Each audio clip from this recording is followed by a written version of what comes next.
মানে গবেষণা করতে হবে। মোট কথা হচ্ছে কম্পিটেন্সি বেসড ট্রেনিং। লার্নিং, হ্যাঁ জি। এর লার্নিং যে ম্যাটেরিয়ালগুলো বা রিসোর্সগুলো আপনার লাগবে সেগুলো হচ্ছে আপনার ডিজাইন করতে হবে, তারপর মডিফাই করতে হবে। ম্যাম এটা কত নাম্বার সিবি? 8 নাম্বার। 8 নাম্বার। এবার দেখেন আমাদের যে আউটকাম, এই আউটকাম এখন দেখবো সেটা হচ্ছে identify existing learning materials. Identify করতে হবে। এক্সিস্টিং মানে কি? বিদ্যমান। আপনার বর্তমানে যে লার্নিং ম্যাটেরিয়ালগুলো আছে সেগুলোকে আইডেন্টিফাই করতে হবে। Able to adapt existing resource. Able to adapt. Adapt মানে হচ্ছে আপনার ধারণ করা। তাহলে এক্সিস্টিং রিসোর্স বলতে নতুন নতুন যে টেকনোলজি বলা হয়েছে, রিসোর্সগুলো বলা হয়েছে, সেই টেকনোলজিগুলো বা রিসোর্সগুলো আপনার পারতে হবে বা জানতে হবে সেগুলো ব্যবহার বিধি। Okay? Able to develop new learning resource. আপনি নতুন নতুন লার্নিং রিসোর্স ডেভেলপ করতে পারতে হবে বা জানতে হবে। তাহলে প্রথমে আপনার যে লার্নিং রিসোর্স বা ম্যাটেরিয়ালগুলো আছে সেগুলো কীরকম আছে এটা আপনি আইডেন্টিফাই করবেন। ওটার কোনো মডিফাই লাগবে কিনা বা কোনো ডেভেলপ লাগবে কিনা, বা ওইটার চেয়ে ভালো কোনো ওই রিলেটেড নতুন কোনো অ্যাডাপ্টিং টেকনোলজি আপনার লাগবে কিনা আপনার ট্রেনিংয়ে এটা আপনার বুঝতে হবে। তো ট্রেনিংয়ে যদি আপনি নতুন নতুন পদ্ধতি অবলম্বন করেন বা রিসোর্সগুলো যদি ইউজ করেন তাহলে আপনার ট্রেনিংটা ইফেক্টিভ হবে। আপনার যে লার্নাররা থাকবে তারা বুঝতে পারবে যে না একটা কি বলে এটাকে অ্যাটেনশন বলেন বা অ্যাট্রাকশন বলেন সেটা আপনি ধরে রাখতে পারবেন। আর আপনার লার্নার কিন্তু সবসময় সবাই একই থাকবে না। আপনার এখানে পিডব্লিউডি লার্নার হইতে পারে বা ওল্ডার লার্নার হইতে পারে, ঠিক না? তো তাদের ক্ষেত্রে তাদেরও কিন্তু লার্নিং স্টাইলটা বলেন বা যে শেখার যে লার্নিং ডোমেইন বলেন, যাই বলেন না কেন, এগুলো কিন্তু আপনার এক না। তো এদের ক্ষেত্রেও আপনি তখন ভেদাভেদ করে বিষয়গুলো বুঝতে পারবেন যে আপনার কোন লার্নারের কোন এক্সিস্টিং রিসোর্সটা দিয়ে আপনি তার লার্নিং আউটকামটা বা কম্পিটেন্সিটা সঠিকভাবে বের করতে পারবেন বা অর্জন করাতে পারবেন। ওকে? এটা হচ্ছে আজকে আমাদের লার্নিং আউটকাম। সিবিএলএমটা একদমই ছোট, তেমন কোনো আহামরি না। আপনাদের যদি বলি যে সবচেয়ে কঠিন 2টা সিবিএলএম সেটা আপনারা পার করে আসছেন, সেটা হচ্ছে 11-12। আর 11-12 পরে এই সিবিএলএম গুলোতে আপনার অনেক কিছু রিপিট হয়। ওকে? জি ম্যাম, বুঝতে পারছি। আচ্ছা দেখেন এখানে প্রথমে কি বলছে, কম্পিটেন্সি স্ট্যান্ডার্ড। তো আমরা কি কম্পিটেন্সি স্ট্যান্ডার্ড সম্পর্কে পড়েছি? জি অবশ্যই। তাহলে একটু বলেন তো কি পড়েছি। একটাই খবর বলেন, কম্পিটেন্সি স্ট্যান্ডার্ডটা কি? নলেজ, স্কিল, অ্যাটিটিউড মিলাই তো স্যার ম্যাম হচ্ছে কম্পিটিটিভ স্ট্যান্ডার্ড গঠিত হয়। জীবনেও না স্যার, এটা কি উত্তর দিলেন? কে হাত তুলছেন, কে বলেন? হয়ে গেছে ম্যাম। বলেন। ম্যাম আমি বলবো? হ্যাঁ বলেন। ম্যাম এইটা হলো এই যে বিদেশিরা এই আমাদের দেশ থেকে কর্মচারী নিতে চায়, তখন তাদের জি ওইটা তো একটা বুঝানোর ক্ষেত্রে, এখন আপনি এটার একটা সংজ্ঞা দিবেন, স্পেসিফিক সংজ্ঞা। ম্যাম ইন্ডাস্ট্রির মানে জন্য ওই মানে ম্যাডাম স্ট্যান্ডার্ড অনুযায়ী। ওকে জি ম্যাডাম, ইন্ডাস্ট্রি স্ট্যান্ডার্ড অনুযায়ী যে কারিকুলামটা শেখানো হয়, যে লেখাপড়াটা করানো হয়, এটাই। ইন্ডাস্ট্রি স্ট্যান্ডার্ডে একটা ইন্ডাস্ট্রিতে কাজ করার জন্য, হ্যাঁ, বা একটা ওয়ার্ক প্লেসে কাজ করার জন্য যে পরিমাণ নলেজ, স্কিল, অ্যাটিটিউড লাগবে তার লিখিত বিবরণটাকে বলা হয়েছে কম্পিটেন্সি স্ট্যান্ডার্ড।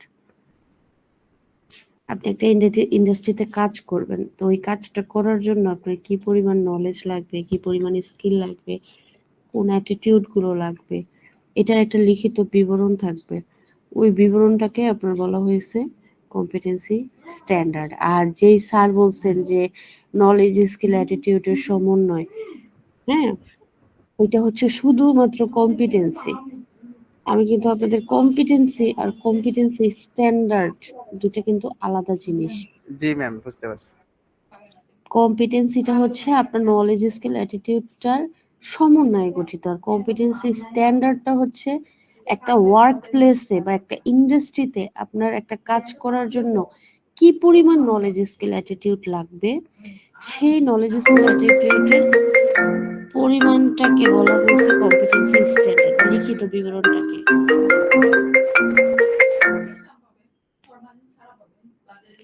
ঠিক আছে, বুঝতে পারছেন?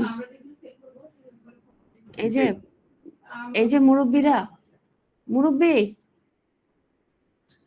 2 ঘন্টার জন্য এখানে আর কথা বলা যাবে না, ওই পাশে যান। মুরব্বী প্লিজ।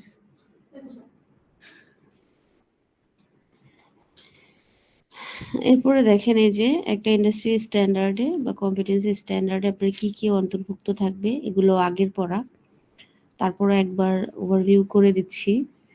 সেটা হচ্ছে স্কিল নলেজ অ্যাটিটিউডের রিকোয়ারমেন্টটা, আপনি যে লেভেল কমপ্লিট করবেন বা যেই লেভেলের জন্য আপনি এই শিক্ষাটা নেবেন, তো সেটার একটা নলেজ স্কিল অ্যাটিটিউডের কোন লেভেলটা আপনি অর্জন করবেন সেটা দেওয়া থাকবে। তারপরে কোন কোয়ালিটিটা আপনার ফলো করতে হবে সেটা দেওয়া থাকবে। তারপর national qualification that a person can receive who has been assessed as competent against the national standard, that means আপনি যেটা সার্টিফিকেট পাবেন এনএসসি, এই সার্টিফিকেটের লেভেলটা এবং এটা উল্লেখ থাকবে। Learning strategies that provide guidance about the organisation of training, বা অর্থাৎ কোন কোন পদ্ধতিতে আপনি পড়াবেন, তারপরে এটা একটা গাইডলাইন থাকবে। তারপরে অ্যাসেসমেন্টটা কিভাবে হবে সেই অ্যাসেসমেন্টের গাইডলাইনটা থাকবে। অ্যাসেসমেন্টের মেথডগুলো থাকবে, কোন কোন মেথডে একটা অ্যাসেসমেন্ট হবে সেই মেথডটা, আর ওই অ্যাসেসমেন্টটা নেওয়ার জন্য তার সাথে সম্পৃক্ত কোন কোন ম্যাটেরিয়ালস লাগবে। দ্যাট মিনস ম্যাটেরিয়ালসটা হচ্ছে আপনার মেথডটা হচ্ছে সবার জন্য সেম, কিন্তু ম্যাটেরিয়ালসটা যার যার অকুপেশন ভিত্তিক তখন আলাদা হয়ে যাবে। ওকে, কারিকুলাম দেখেন,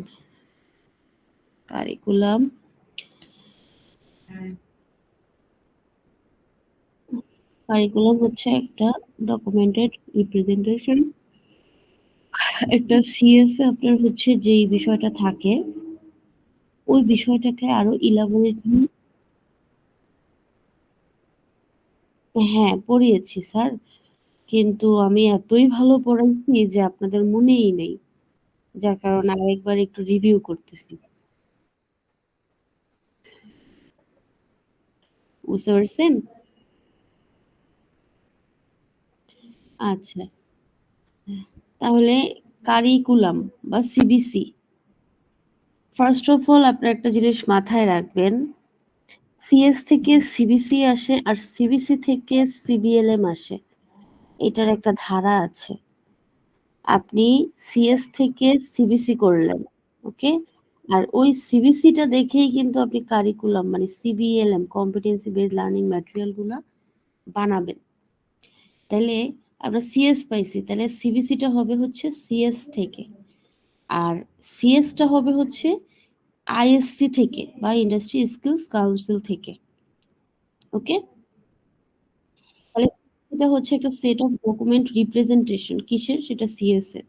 কারণ সিএসএ হচ্ছে আপনার সব ইলাবোরেটলি বলা থাকে না, কিন্তু একটা সিবিসিতে আপনার ট্রেনিং মেথড থেকে শুরু করে, তারপরে অ্যাসেসমেন্ট গাইডলাইন থেকে শুরু করে পারফরমেন্স গাইডলাইন, তারপরে কোন কোন আউটকামটা আপনি অ্যাচিভ করবেন, ওইটার ওই অ্যাচিভ করার জন্য লার্নিং আউটকামটা কি হবে, আর ওই আউটকামগুলো বা স্ট্র্যাটেজিটা যেটা বলা থাকে ওইটা আপনি কিভাবে দিবেন, কি করবেন না করবেন, এসব সব বিস্তারিত একটা সিবিসিতে দেওয়া থাকে। সিবিসি সেটা হচ্ছে একটা গাইডলাইন, ওকে। আর এই সিবিসিটা বানায় হচ্ছে আপনার ইনস্টিটিউটের যে প্রধান সে বা একজন ট্রেনার বা ওই একটা টিম থাকে, ওই টিমের লিডার। ধরেন অনেকগুলো প্রত্যেকটা অকুপেশনের ট্রেনারদের মধ্যে একজন লিডার থাকে, ওই লিডাররা ওইটা বানায়। কিভাবে?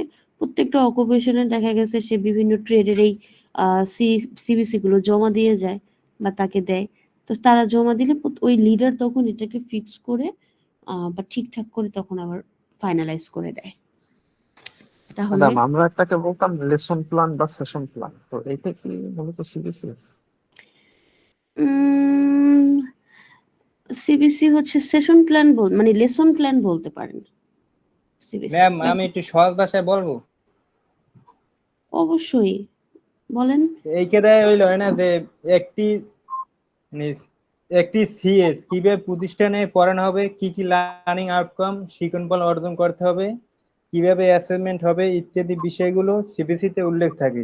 এক কথায় বলা যেতে পারে একটি কোর্সের শুরু থেকে অ্যাসেসমেন্ট পর্যন্ত কিভাবে ডেলিভারি করা হবে তা সিবিসিতে লিপিবদ্ধ করা থাকে। এটি অনুসরণ করে প্রতিষ্ঠানগুলোতে কোর্স পরিচালনা ও অ্যাসেসমেন্ট সম্পন্ন করা হয়। কিন্তু একটি সিএস এটা বুঝি নাই, শুরুটা যে করছেন শুরুতে যে ম্যাম একদম শুরুতে বললেন যে একটা সিএস। একটি সিএস কিভাবে প্রতিষ্ঠানে পড়ানো হবে মানে ও এটি আচ্ছা, সিবিসিতে উল্লেখ থাকে। বুঝতে পারছি। আপনি মোটামুটি এটা বলতে পারেন বিষয়বস্তুটা, ঠিক আছে?